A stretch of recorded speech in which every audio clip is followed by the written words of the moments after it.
kumaha ispate maksudna. Bener-bener pisan aya nama aya pagawean anu bisa karamangkeun bakat anu selalu bagi urang. Nya jadi cita-cita teh kedah sami sareng bakat sareng kemampuan urang. Nah, nya tahu pisan. Jadi orang teh bisa yakin cita-cita orang teh bisa berhasil atau henteu. Jadi orang kudu nanya kumaha jeung ka mana. Kuringnya teman dihafal, tapi kemarin mah cenah aya guru nu praktek di fakultas psikolog. Mun kitu mah urang kudu nanya ka fakultas psikolog, tapi cita-cita urang mah yang jadi polisi.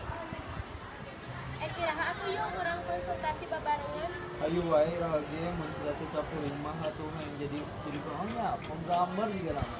Soalna sabab ti ayeuna mah makin zaman modern.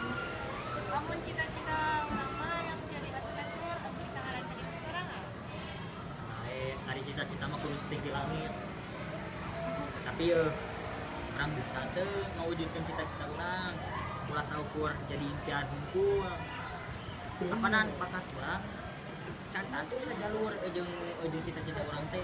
Heuh nya deui arurang kudu mun geus keluar sekolah kudu kuliah ngaraka gawe cita-cita urang, tapi da ari ka negeri maning gitu ning nya.